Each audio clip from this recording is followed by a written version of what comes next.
Talk to me, Michele, on the street lights on the corner. City vibes got a story. Feel the beat, don't ignore me.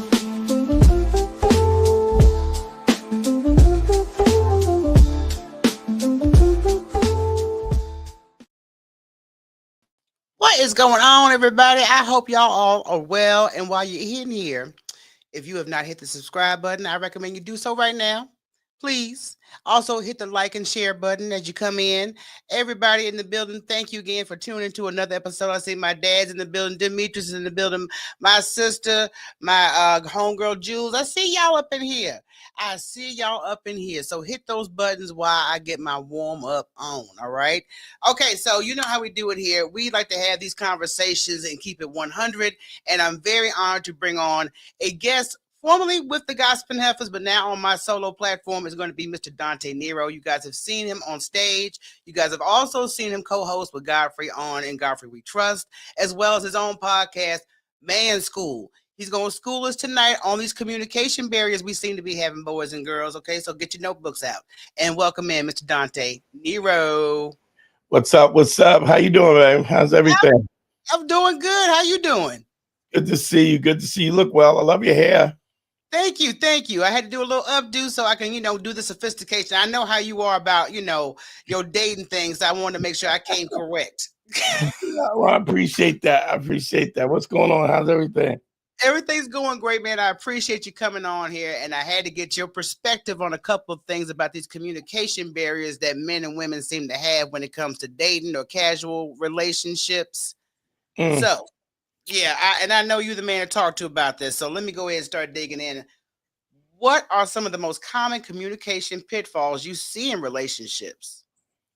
I think the biggest problem with everything right now is that people just are liars. People lie all the time. And the reason why they lie, I don't think truth is something that we don't practice. And one would think it's easy to tell the truth, but it's really not, because we lie on so many levels. Now, when I say people are liars, a lot of times, even the guys who I consult with and the women I consult with, 99% of them are liars. And that doesn't necessarily mean that they're lying when we talk about, like when you think about lying, what you think about is something that's deviant or I'm trying to take something, I'm trying to cheat on you, I'm trying to tell somebody what. There's also lies when we don't want to end up in a confrontation, or when we don't want to hurt somebody's feelings. And one of the things that I think about the most attractive thing about any man is people act like it's money or possessions or power. It's honesty.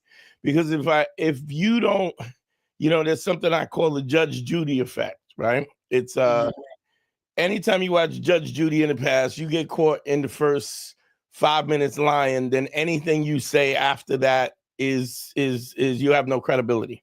And so then she pretty much has to check everything that you say.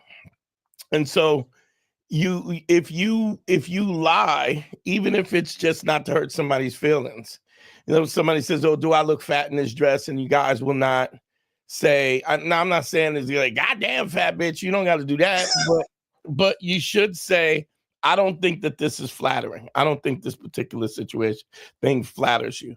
Or if you have a difference of opinion, and I think you got to be honest about the difference of opinion. And what happens is people are so insecure, they don't want to be themselves, because they feel like if they are themselves, they don't think that they are good enough.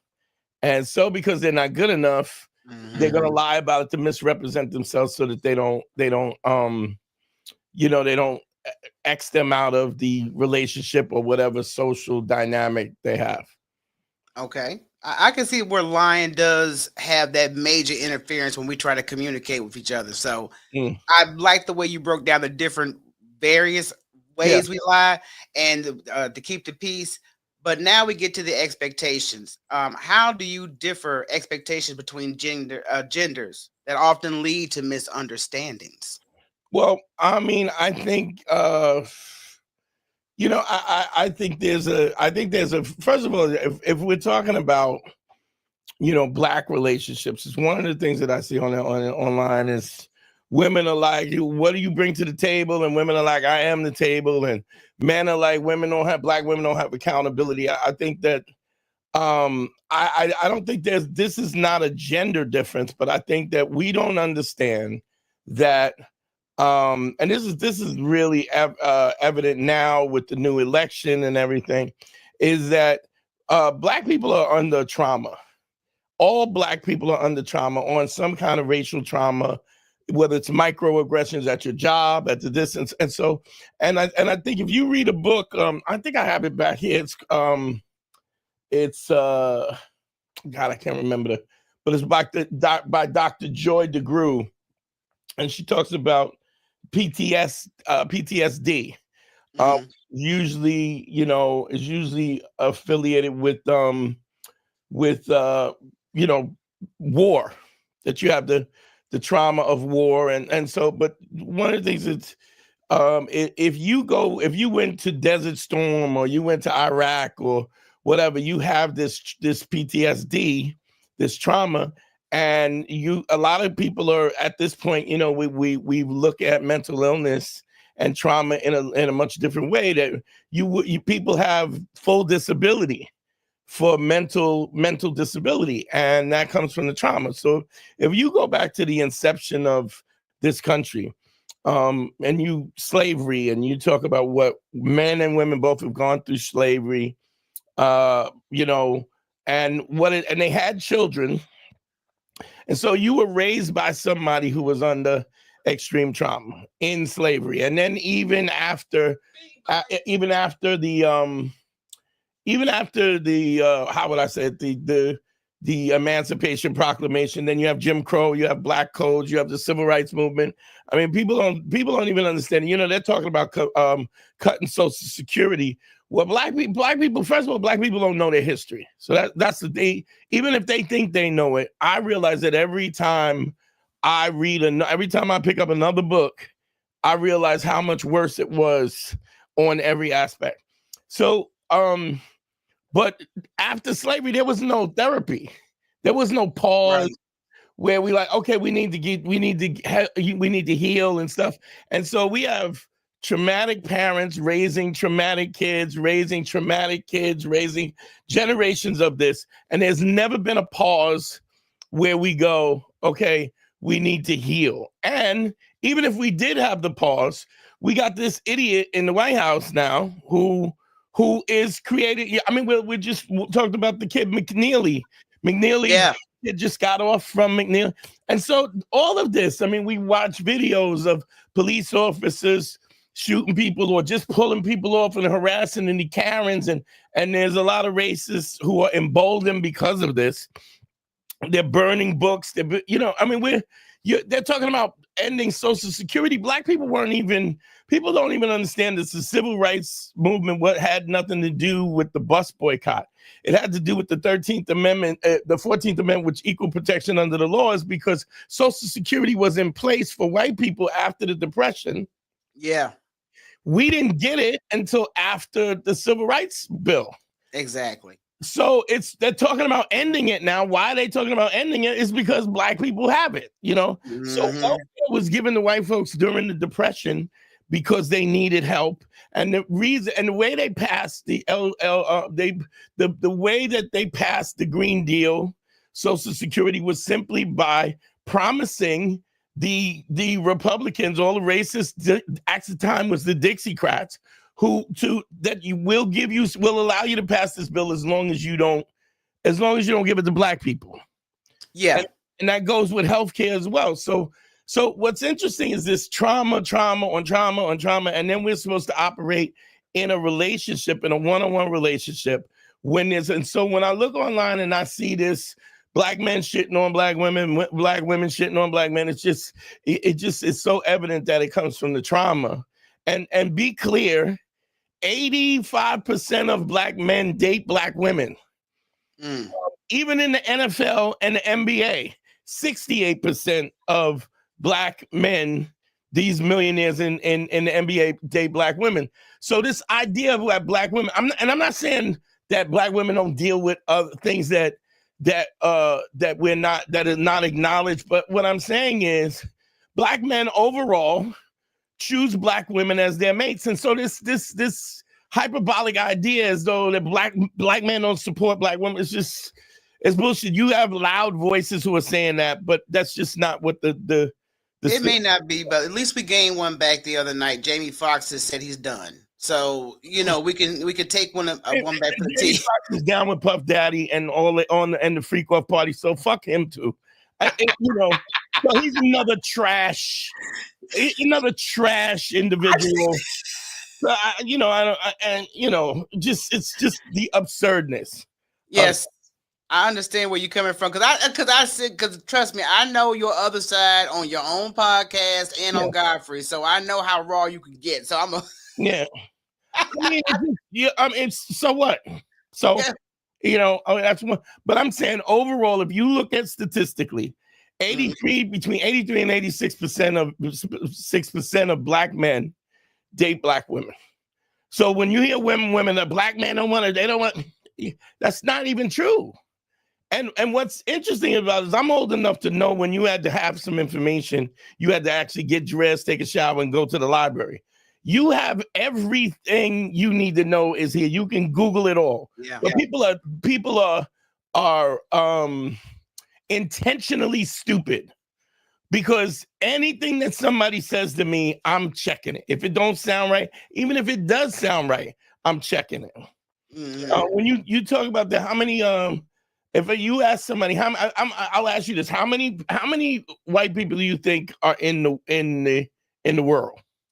Like, what percentage of all the people are white, would you say? If you have to guess. I'll probably give like 70. It's 7%. 7%. 7. So we're talking about everybody else of color, Filipinos, Asians, Chinese, Spanish. The only people that are white is 7% white people. So, and then when you hear, here's the other thing. In the black community, the LGBT agenda, blah, blah, blah, blah, blah. If I ask you this, what percentage of people are LGBTQ? What percentage would you think that is? I'm guessing 15. How about 6.8%? And that's lesbians, gays, transgender. Transgender is less than a percentage, which is this, the transgender, this. It's just that black folks, you're listening to the propaganda. And I'm subject to it too, but all you have to do is Google it. And people say, well, where do you get that from? CDC and the census both. So even if we give it to 7%, and we're not talking about transgender, 7% trans, we're talking about 7% gay, lesbian, bisexual, queer, pansexual, asexual, and everything in between, 7% overall. So this idea that there's this massive agenda, yes, there's a massive agenda to in terms of the propaganda, but what's really going on is just not going on.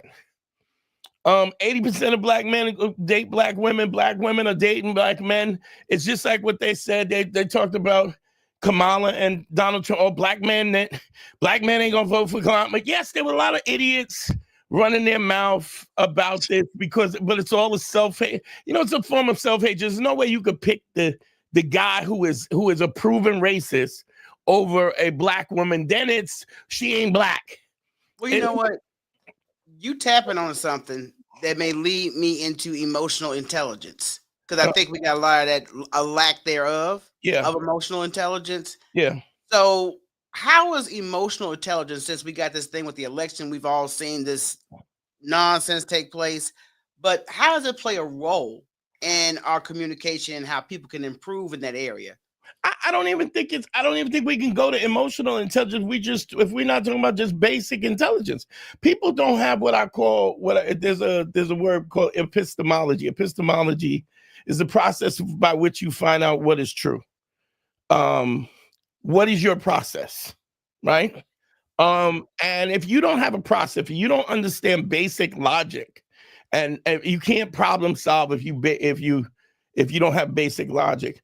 So, but if you just have basic logic and you're able to ask yourself the questions that you need to ask yourself in order to find out what is actually true. Now, you also got to be okay so that you're not emotionally attached to a particular idea that that even when you find that what you know is contrary, what you believe is contrary to the truth, that you also have to be able to let that go.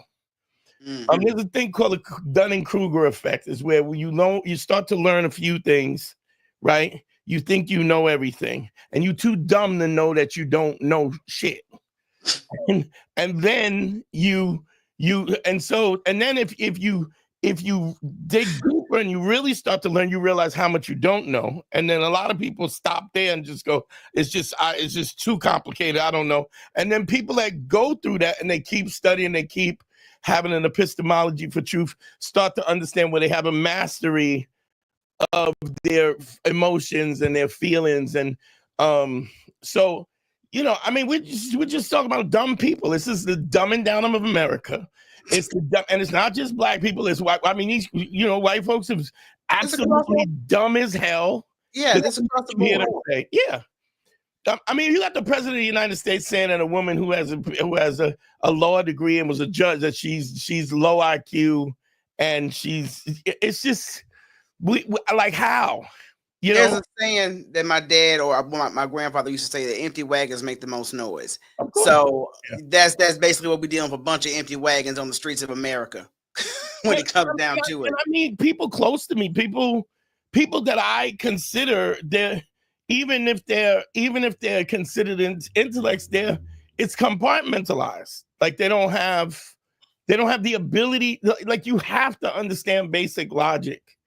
There's a book I'm reading right now. It's Lies My Teacher Told Me. I know that book. You read that, you'll lose your mind. Exactly. That I think that's one of the ways that we're getting discouraged, because dealing with our own truth, because all this stuff has been held back for so long, and we come up in a system that says, okay, this is the way it's supposed to be, and now we're going to snatch out all these black stories because it's going to hurt or offend the Caucasian students. But when you do get out that library or out that school and you get a hold of a book like that, it will get you angry, mad angry. They talk about Elon Musk and Bill Gates. Richest man in the history of the world was Mansa Musa. Mansa Musa was an African king who had so much gold that as he traveled through, this is pre-colonial, he traveled through Europe, he destabilized the monetary system because he gave away so much gold that it destabilized Europe.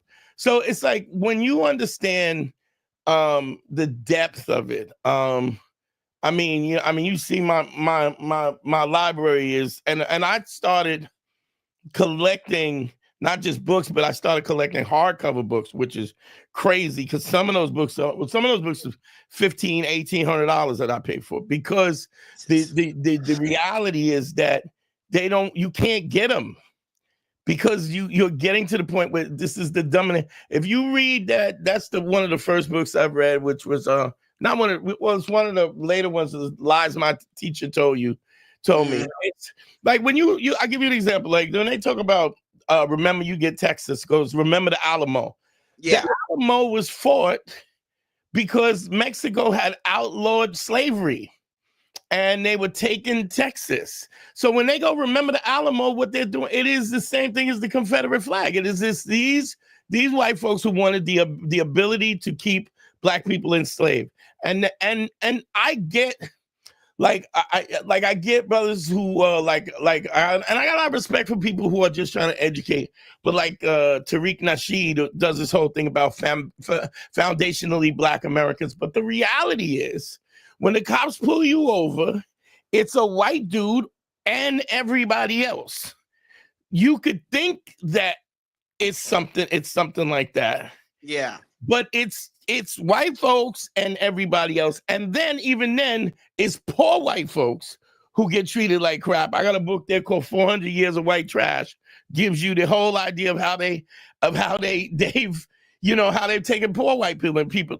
But the idea is that I forget the president that says if you teach a white man that he's better than a black man and you can pick his pocket forever because he thinks he's better. But I think this is where it is. And I think when you talk about relationships and male, female in this is the Willie Lynch. This is divide and conquer. This is two people too stupid, too dumb to even know. I mean, my dad had 7 brothers and 8 sisters.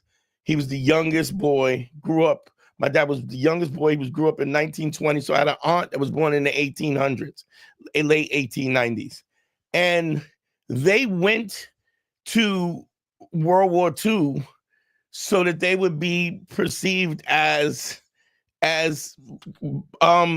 fit to be citizens.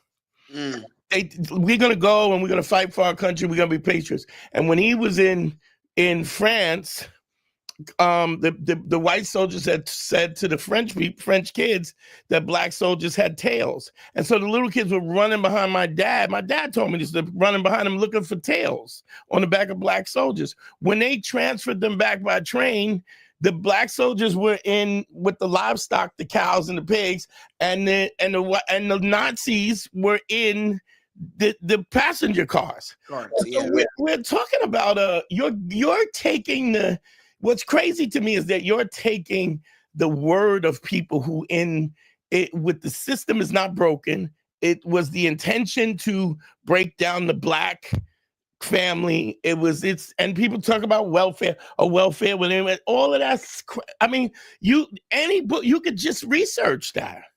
You could research it and say that, but yes, I agree with there were things, but even in the tax laws, the way the tax laws are set up so when you talk about this kind of trauma, this kind of stress, and we're trying to don't get me wrong, people would probably screw up anyway, but if you ain't got no money and you can't survive and you're in a situation you can't get a job, and then you got black women they're allowing black women because they don't see black women as a threat, and black women go to college and they're at the highest graduation level of at highest levels of education, highest levels of business, and then you get black women who go, well, I'm too good for this, and that it's all set up to do this. And so when we talk about, I think if we just understood the history, you could at least go, oh, I seen this before. We're talking about last election, we're talking about voter suppression, and that was going on. That was going on in the 1800s. I mean, not in the 1800s, but soon as we got emancipated, and then before the Rican. So we're talking about this historical thing that's going in that affects us on an emotional level in relationships, and we're too dumb and too lazy to even read about it to see if it even is how this could be affecting you. Let me tap in back on what you said, because you said something about black women, that there are a group of us that contribute to this. But I also see this with men, that it seems to be getting worse. And I want to say a key ingredient to all of that is social media, because social media is delusional. Of course. And since social media is so delusional, you will see a bunch of things that you don't really care for. I don't care to see the sisters coming for the brothers. I don't care to see the brothers coming for the sisters. So I think you as a man can speak on that aspect, because I see the exact same way. It's just men.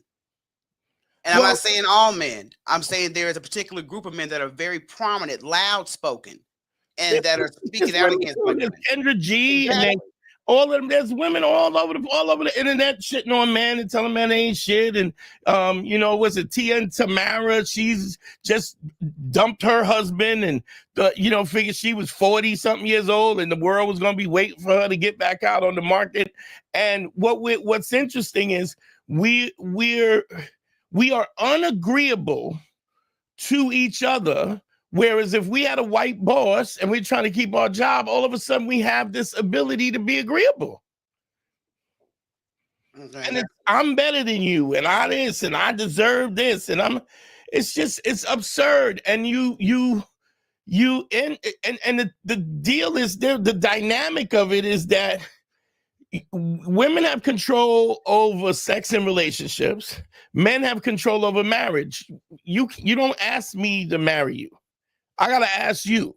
So at some point in time, we have to be in a situation to understand that both of us have power to a certain extent. And when you really realize what the real okie doke is how Black people are being treated across the board. And here's the thing: even immigrants, Africans, Caribbean people, Indians, you know how you're a patriot? You become a patriot in America. If you're trying to be to assimilate in America, patriotism means racist against Black people. Like that is, if when you think of a patriot, if I say think of a patriot, you see a white dude with a red and white and blue flag wrapped around him and a red cap. This is what we consider the patriots, and it's an absurd kind of model that we fall into. And then men go, well, I feel disenfranchised, and women are coming at me and I ain't shit, and women want $100,000. The reality is, how many women have had a guy working $100,000? How many women do you know that have a child, baby's father, even if they're not, that they dated that was $100,000? Here's the thing. I've said this all the time, and this is it's on both sides, but it's a woman doesn't know what she want, her pussy does. Your attraction is visceral. You're saying my pussy has eyes, and it's doing the shopping for me. Is that what you're telling me? You could have this list of, I want a guy $100,000. He got to have Mercedes Benz, and then the nigga that hollers in your ear and whispers in your ear, and it becomes a visceral. The attraction is a visceral thing that happens, and you like who you like, and you will overlook the red flags even when you get here's the thing: women know when guys are lying. They know. You just like this dude enough that you overlook the red flags when a guy knows when a chick is full of shit. But the booty's fat, the titties is popping, and I want to smash, and so I overlook that she's crazy. So we do this, and so none of it happens in real time. None of it happens where we talk about it. How we talk about it. I need a high value man with 100,000. Well, away from the 100,000, let's just go back to basic general, because I want to say one thing that I see men doing a lot, and I think is a major communication barrier. If you as a man tell me, hey, look, I'm not looking for nothing serious, I just want to link up every now and then, that pattern takes place. But then you start doing shit that's a little more boyfriend, girlfriend type of shit. Okay, but here's the thing. If I told you this is not what I want, because I bought you flowers don't change that.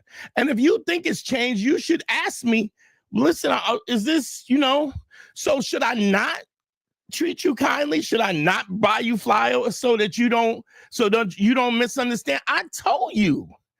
It don't change until I tell you different. And if you're questioning whether I told you that if it feels different, then ask me. And I'll really tell you. The fine print of that agreement, if we only getting physical only, and if you want to be nice to me, that's fine. But if you bring me flowers, don't you think that would confuse who you with? I don't care. Women do the same shit. Women do the same shit. Women will give you their Instagram. They'll like your pictures. They'll follow you online and then never give you the date. How is it? This idea of the fact that it's one-sided or we do it in the same fucking way. We all traumatized. We all full of shit. Most people don't tell the truth.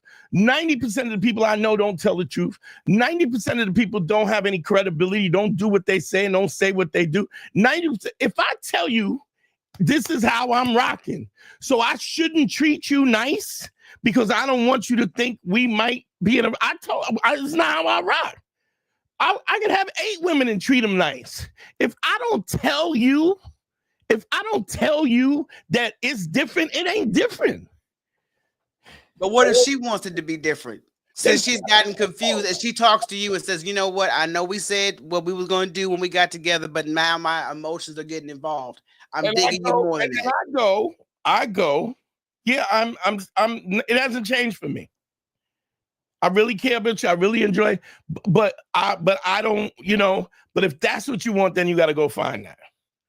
But most guys don't have the honesty to say that, because now they do care about you. They do like you, and they don't want to hurt your feelings. You say you're confronting this because you're feeling something different. And right. So you're asking this because you want more. If I didn't ask, let me tell you, I tell guys, never ask a girl for a relationship. Never. You should never be the one that mentions a relationship first. And I'll tell you why. Because I've never met a woman who wants something that don't open her mouth and say it. When she starts feeling a certain way and you what are we doing? I feel like, what do we call? Women never don't say what they want. If you ain't shit, they're going to tell you ain't shit. If they don't like something, they're never quiet about it, unless, of course, they like you so much and they don't want to say something because they don't want to hear the truth. But when you've got your feelings in it and you feel like you have the upper hand because he's buying you flowers or spending money or he's crashing out on you or whatever, laying up and pillow talking, you think it's different. So you think there's leverage. So then you squeeze him to see if you could get what you want. And if he don't want it, you mad now. And if you're not mad, your feelings is hurt. So he don't want that. So then he lies to you. That's why I said, I'm gonna hurt your feelings. If I told you what I said, if I told you what it was, and I do it like this. If I tell you what it is, and you start acting funny, I'm gonna tell you, yo, you understand. I had a chick that said to me, she was helping me with stuff with my career. She said, I want to be your, I'd love to, when it really things blow up, I'd love to be your personal assistant. And I go, what you gonna do when I want you to fly some chick in so I can fuck her? What about that? Oh, I didn't think about that. Well, you should, because that's gonna happen. Well, I didn't. Yeah, but this is, you don't want that honesty. And here's the thing: when I give you that honesty, you don't go nowhere anyway.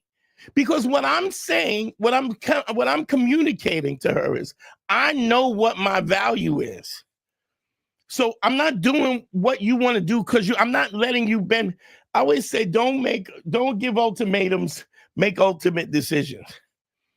You make this, you be honest about what your non-negotiables are, and then never negotiate them. Does your direct honesty make things a little bit more tedious for you when it comes to dating, or does it make it easier? Both. If you with somebody who wants somebody to lie to them, then they want you. That's what they want, somebody to lie. If they don't mind the truth, then. But I don't know. No, nobody don't want the truth. It's not that I don't care. The point is that my integrity. I talk about this on my show all the time. I have a principles ACE, which is authenticity, credibility, and empathy. I tell the truth all the time. I always keep my word, and I have the empathy to know that you maybe see things different than me because we're two different people.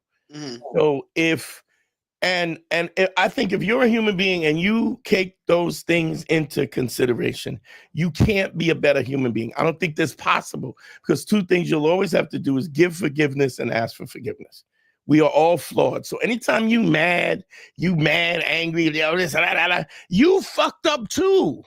To think the audacity for you to not have forgiveness in your heart, like you're perfect, is absurd. You ain't perfect. You ain't never been perfect. You ain't never been free of ego or anger or pettiness. You haven't even worked on that. So to assume that you could be angry at somebody as if you ain't fucked up, who the fuck are you? Who are you? The audacity to think that. The audacity to not be able to give forgiveness. Now, I'm totally all about here's the thing. If women want the wedding, don't want the marriage. You want wedding, you want fidelity, but you're not gonna suck my dick when I need it to, right? You Now, don't. you've already had a story on that situation. What I'm saying is, if you want fidelity, what you're saying is, I want you to be with me and only me, and your sexual needs. And I mean, within reason. If you're on your period or you don't feel good, I'm not unreasonable. But what you're signing up for is to keep my balls empty. And I'm signing up to hit you off when you need to be hit it off.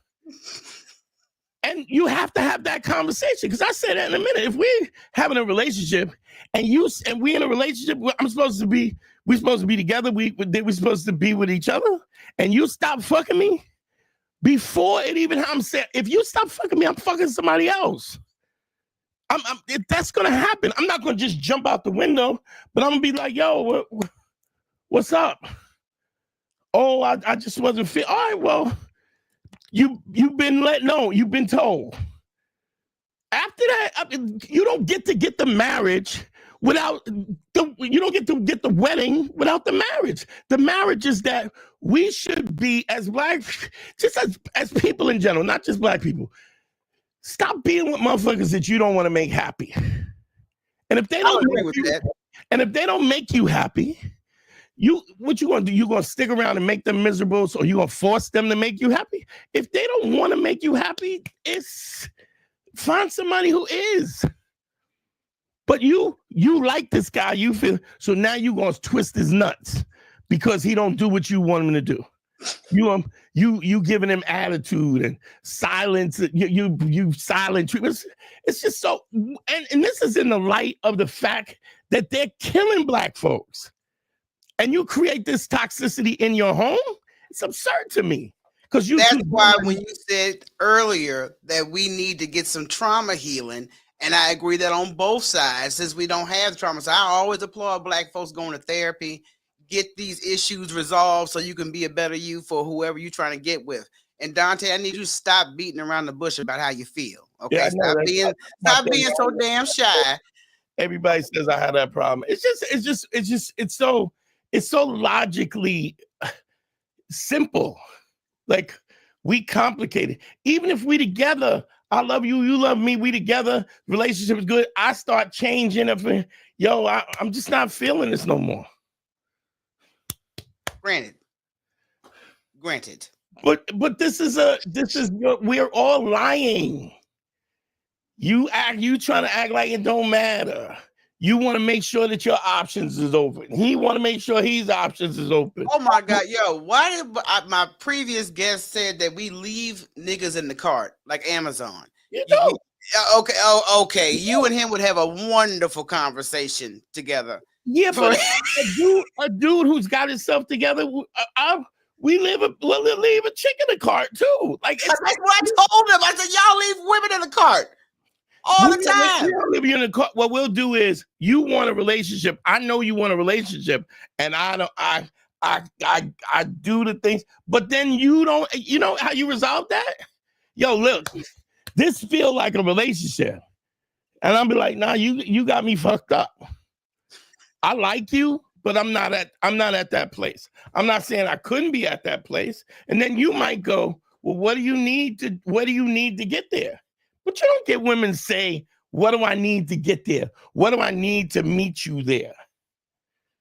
It might be anything. I've heard girls, guys call me, I don't want no relationship. Yeah, but would you want a relationship if your girl liked women and she was in the threesomes? Yeah, I would go with that. Would you be all right if your girl, when she didn't want to fuck you, she didn't mind you stepping out and going smashing somebody? I don't want that. I mean, like, what I'm saying is, you don't get to define what somebody's happiness is.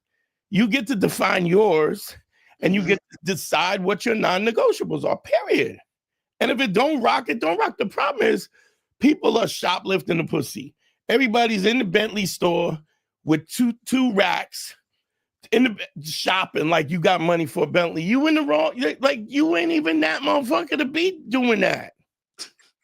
You not even that dude. Or I watched that Pop the Bloom thing, right? This chick goes, she comes out and it's all professional black dudes. She comes out, first of all, she's average at best, right? She's got a nice body, but what do? I'm a physical trainer, I'm an entrepreneur. I'm like, you a bum. That's too much. You got too much going on. You're a bum. The guy, she goes, well, I want a man who got himself together, who's gonna take care of me, who got money, and the dude pops the balloon. The dude's a double PhD. She goes, oh, it's always broke niggas. So then everybody pops, pop, they all pop the balloon. I'm like, you're corny. But this is the reason why a woman like that, who is clearly average and a bum, is because there's simp dudes who are simping for to smash and telling her that she's dope. Whereas when it was all after, everybody popped the balloon. So, and then when they were like, well, he goes, well, when it's just a nasty, they were like, it's just a nasty thing to say that. And then she goes, moving on. You look like a horse face. You got a horse face. Like, stop. I'm just saying, but if you're dishonest about who you are, what you have to offer, what you don't have your youth or whatever it is. But I'm just saying, bring something. If you're not aware of what you're bringing to the table, then you're gonna lie, and you're gonna cheat, and then you're also gonna have this inflated idea of where you're at. And if you just lead with honesty and kindness and credibility, you don't have that problem.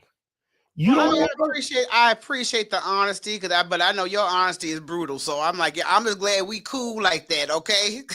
I mean, it is whether you hear it or not. It's still it is what it is. Well, so you could act like it ain't that way. Or you get a woman. You got a woman. And you hear this all the time. You hear a woman. Well, I'm a single mother, and I need a man who's gonna take.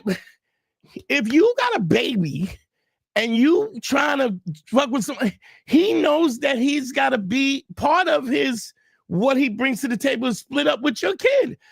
I'm not saying dudes do it all the time, but if a guy says, yo, you got two baby dad, yo, I'm not okay. You got to understand that the more bullshit you bring, more baggage you bring, the less viable you are. So why would you do that? And if you got a situation, and you know how you got this dude, this baby father or two baby, it's because y'all were both dishonest and not smart enough in the first place. You got caught up in the emotion. This is why you never let emotion have a seat at the table. You had some baby, it didn't work, and then you have another baby with another, and this is like, what do you like? Why would I want that? Why would I can tell you right now, as a single mother, I have never dated for the purpose of filling any shoes as a father figure for my son. I get that, but you also have to understand, I need to know as a man, even if you're a decent woman, I know that your son has to come first. Of course. So if your son comes first and I'm not, if I step in that realm, I understand that I'm going to be second. Now I could choose that, but don't get mad at me because I don't. Oh no, I've heard so many women go, "Oh, my son is well behaved. He is this and I did that." Yeah, I don't care. Just simple fact. Look, if you smoke, I'm not fucking with you. I don't care how bad you are. I'm not going to kiss an ashtray it's just, I'm not talking to somebody who smokes. And I don't mean weed, we get high everyone. I'm saying, if you're smoking cigarettes, I'm not dating you. Well, that's a preference. And I mean, everybody has their right for their own preferences. Right. And I know if I say I don't want to date single mothers, then I say but let's be honest. That's fine. Yeah. I mean, that's your preference. Listen, I don't know no woman who has a child who broke up with a man is a single mother who hasn't fucked somebody else. Somebody's fucking them. Somebody else is smashing them. So all this, I don't do that. It's like it's just all bullshit. And it's all bullshit based on trauma. If you got a mama and your mama wasn't shit, and you're a young man, your mom wasn't shit. You know who you date? You date ain't shit women. You date abuse. If your mother was abusive, a lot of times these dudes will date abusive women. So there's room for you to be an asshole and still, because there's some dude that wants you kicking him in the nuts every once in a while. That would not happen if people actually did some healing, did some real healing. But they don't. Well, you know what? I know you got man school coming up. Yeah, and see, I was gonna get deeper into this, but we ain't got the window, so I'm gonna have to have another conversation with you. And I do appreciate you giving your brutal, honest. I mean, tell me where I'm wrong. Tell me where I'm wrong. Anybody can tell me where I'm wrong, and I'll be surprised, and I'll listen, because if there's something that I haven't considered, I'm open to consider it. But I think we have so many opinions about things, and we haven't even done the research about it. You know what I mean? Well, that's why I think that everybody, like I said, you do have a brutal tongue, but like I said, I appreciate your honesty, so I know what I'm dealing with up front, and that's with anybody, whether they on the show or not. I'd rather just have the honest you, so I know exactly what I'm dealing with. So I appreciate, and I thank you again for taking time out your schedule, but let everybody know where they can follow you. My podcast is Man School 202. I'm actually going live in a few on YouTube, on Instagram, everything. My DanteNero.com is the Dante Nero, or DanteNero.com. Go to Dante Nero. If you need a consultation, a relationship consultation, go to DanteNero.com, click on consult. You can get me directly, and I'll give you the brutal honesty as it pertains to you and your life. So I appreciate you, Michelle. No problem. Thanks, Dante. Have a good one. All right, baby. Later. All righty. Dante Nero, everybody. I warned y'all ahead of time that he was going to be raw, and I just sat back and I listened, because I like to get the male perspective of things. Of course, I'm not agreeing with everything. That's why I had to step in and say, look, there's some situations with them brothers out there that I think that has been long overdue to be spoken on. But I don't like to bash men. I don't. I like to get to the heart of the situation, where the communication barrier is, what we're doing, okay? So I hope that you guys enjoyed this show. This will be, I think, the official last live of 2024 until January. So when we move into 2025, we're going to have some new topics.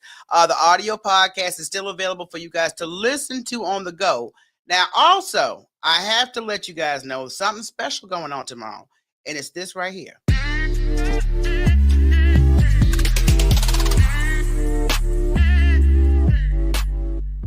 You look like a slightly irregular pineapple out of Kroger. Like Big John Stud. You discount. You a discount head of bok choy. That's what you look like. God damn. Discount head of bok choy. That's hilarious. Shit. That's hilarious. Fuck you. You know you won't wait.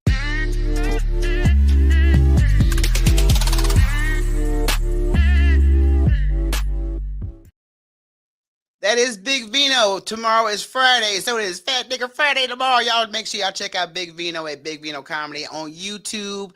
And sometimes he has an array of different guests, and I don't know what the topic's going to be tomorrow, but I will be there in the audience enjoying the ignorance. So you guys, again, subscribe to the podcast on the go. You can listen to it, or you can subscribe it on YouTube, where you can listen to the audio version of it. And you will see these little clips come up in here and there. So I'm going to take some Motrin before I make clips for this show. Yeah, I think it's going to be necessary. So I hope everybody has a happy holiday. Merry Christmas, Happy Kwanzaa, Happy New Year, all that good stuff. I'm out, y'all. Peace.